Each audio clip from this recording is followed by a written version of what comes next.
Bonjour! Aujourd'hui, nous parlerons de l'hygiène de vie. Pour rester heureux et épanoui dans sa vie, nous devons prendre soin et de sa santé mentale, sa santé physique et aussi sa santé émotionnelle. L'ensemble de ces mesures permettant de garder le corps en bonne santé sont appelées l'hygiène de vie. L'hygiène de vie est donc l'ensemble des mesures destinées à préserver et à promouvoir la santé.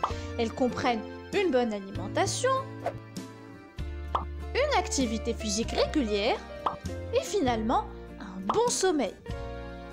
Mais attention, il y a d'autres activités qui s'inscrivent dans le cadre du bien-être, telles que la méditation, un simple sourire, de la lecture et plus vital encore, une bonne hydratation. Mais dans cette vidéo, nous parlerons de l'alimentation, du sport, du sommeil. Donc restez jusqu'à la fin. Manger équilibré. Est-ce que vous savez que l'alimentation est l'une des 3 fonctions vitales de l'organisme?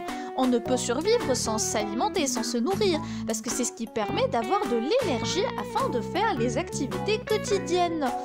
Pour cela, il est important de manger équilibré.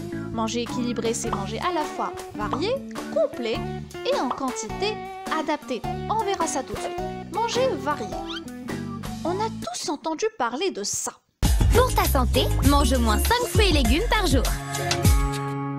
Et en fait, ils ont parfaitement raison. Pour protéger son corps, il est important de manger varié, c'est-à-dire non seulement des viandes ou que des glucides, mais il faut manger de tout, de toutes les catégories alimentaires. Et qu'est-ce qu'on veut dire par là? C'est qu'il faut manger à la fois des glucides comme le pain, les pâtes, parce qu'ils sont riches en sucre et donc ils sont énergisants. Il est aussi important de manger des lipides comme les huiles, l'avocat. Ils sont très riches en matières grasses et donc ils sont notamment énergisants. Il faut manger aussi des protéines, les protéines comme la viande, tout ce qui est viande et protéines, et ce sont des aliments constructeurs. Boire de l'eau est important pour hydrater son corps. Il est aussi riche en sels minéraux. Et finalement, les fruits et les légumes riches en vitamines et en fibres. Deuxièmement, le repas complet. Un repas complet est un repas qui regroupe tous les éléments nutritifs nécessaires à l'organisme. Alors là, un exemple, on a à la fois les lipides, les glucides, les vitamines et les fibres, et finalement les protéines présentes dans les viandes. Petite information supplémentaire, le lait maternel est sans concurrent le meilleur aliment complet. Troisièmement, contrôler la quantité. Pour un bon équilibre alimentaire, il faut que les quantités d'aliments ingérés compensent les dépenses énergétiques. Alors parler comme ça a l'air un peu compliqué, on va expliquer tout de suite. Il faut un peu que les aliments que vous mangez soient équitables à ce que vous dépensez, le type de la balance alimentaire, sinon on tombera dans le déséquilibre. Les déséquilibres alimentaires, ils existent sous 2 formes. Tout d'abord, le surpoids ou l'obésité lorsque vos dépenses sont strictement inférieures à ce que vous mangez. Et l'autre cas, c'est la carence alimentaire, lorsque vous dépensez énormément et vous ne mangez pas assez. Deuxièmement, l'activité physique. Mais attendez une seconde, revenons à notre fameux adage. Pour ta santé, pratique une activité physique régulière.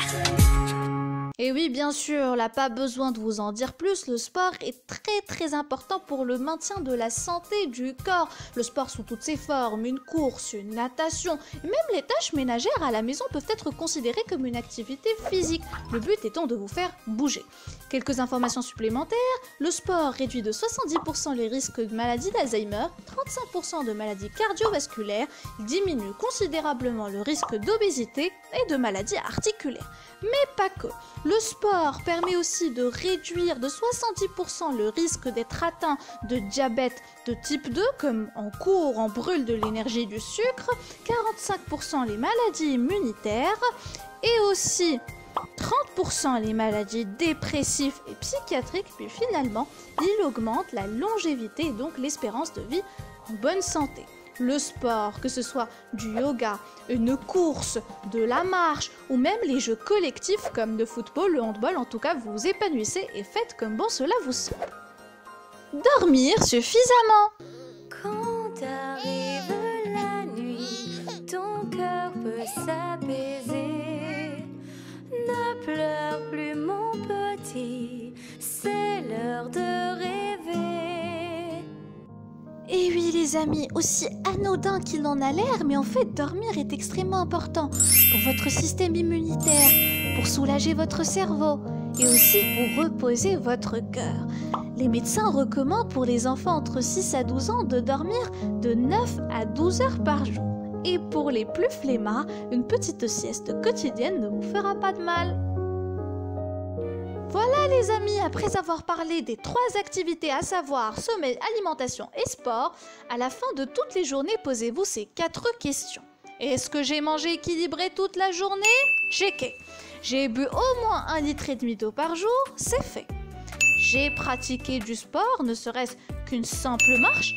Oui, et finalement j'ai dormi suffisamment, c'est-à-dire de 9 à 12 heures par jour, ça aussi c'est fait. Voilà les amis, c'est la fin de cette vidéo, j'espère qu'elle vous a plu. Et n'oubliez pas, prenez soin de vos corps car c'est le seul endroit que vous ayez pour vivre. Bye bye!